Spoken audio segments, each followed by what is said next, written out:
So it's like the rap beefs, right? And but the thing about it, rap beef was always just rap beef, right? And, sure. And now you looking today. For me, I feel like it's not even just rap beef now. It's just senseless killing coming from rap. And you know, you and I would say we're a little bit of old school guys. We like to listen to classic non-violent beef, you know, the traditional style. Literally violent, yes. Yeah, just exactly. Keep it on the track. But now you're seeing today the new music style, you know, drill music, right? Yeah. A lot of it is just violent killings and, you know, people really, literally rapping about crimes they committed. Yeah. And now you're seeing it even today where... In this city, man. Yeah. You see it in their city, the influence that it's having on these kids, today's generation, you would say. Yeah. And I mean, I just want to know, like, what is it? Do you feel that is impacting you? Is it a matter of starting in the home? The parents is not watching the kids and seeing what they're listening to and monitoring and tell them that, you know, is this entertainment? Or is it just these kids who literally just don't care? And maybe you have a parent at home who's telling you, hey, this is just entertainment, leave it at that. Don't take it too serious and don't go act on it because these rappers aren't really doing what they're saying they're doing. Yeah. And they just doing it themselves and just don't care. What do you think is probably the pros and cons to what you're hearing today music? Man, that is a great question. And I'm glad you asked that. I think, okay, so the hip hop, like life imitating art, like violence in the records, aka perpetrated to violence in the streets, right? Okay. So I think there's a lot that goes into that, you know, but I think like, okay, so we'll start from the beginning, right? So like hip hop was an art form made by Black people for Black people in the heart of New York, right? Right. And like the very nature of it was taking things that already existed because we were poor. You know what I mean? It was started in ghettos, right? So the very nature of it is taking things that already existed and remaking it into your thing, your song, right? A form of expression. And then also, but a lot of what was going on was different neighborhoods were battling at these little underground DJ parties, like little dance on the dun, dun, dun, dun, dun, you know, all that, right? Right. So, you know, like friendly beef has always been part of it, right? So, but then you talk about the state of like how Black people are treated in America. You know what I mean? So we're talking about an art form that came out and was getting popular around the war on crack, around when Iran, the Contra thing, right? So like, it's almost like, it's like a double-edged sword for me because I feel like there's heavy governmental involvement, right? Like you got redlining, you know, you have these predetermined ghettos, you have all these places, right?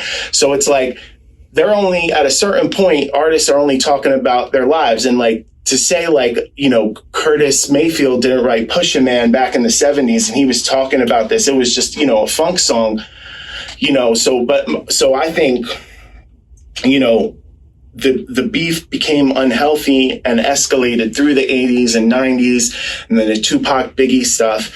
But now with this drill movement, it's like, what do you think the evolution of that is supposed to be? You have these violent killers.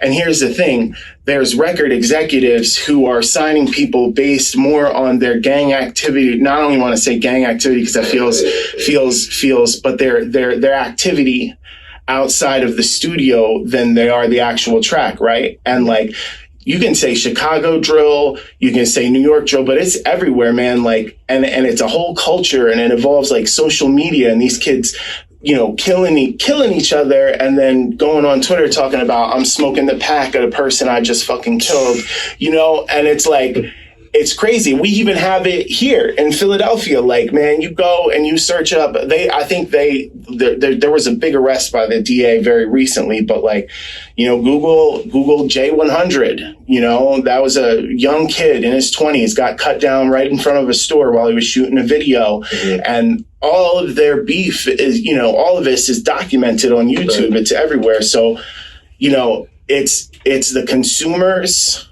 You know, it's the consumers who are buying this stuff and wouldn't be buying it if it was about Black liberation. Right. You know what I'm saying? Right. So, but now it's morphed into this culture that no one has a handle on, to the point where, and I'll, bring this back around, like they're thinking about bringing stop and frisk back into this city, right? I just did the music for a podcast. It's called Stop and Frisk. It's on WHYY. They were heavily in New York, especially. That's how they said Giuliani, supposedly cleaned up the streets, but we all see who, anyway, we don't got to do all that. But so my point is, it's like, there's not even community now. It's like we're scared of ourselves, and like, to say that there is no like influence at home would be a lie. However, like, walk in the shoes of somebody born, into a housing project in any one of these boroughs in this city, you know what I mean? Walk in their shoes and see what they see. Go to PS 13,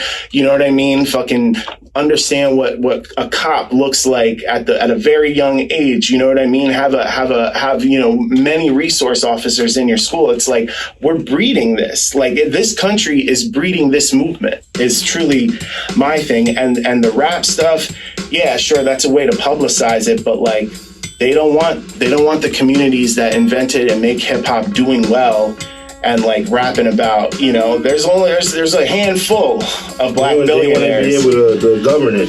Yeah. There's money in policing, money in prisons,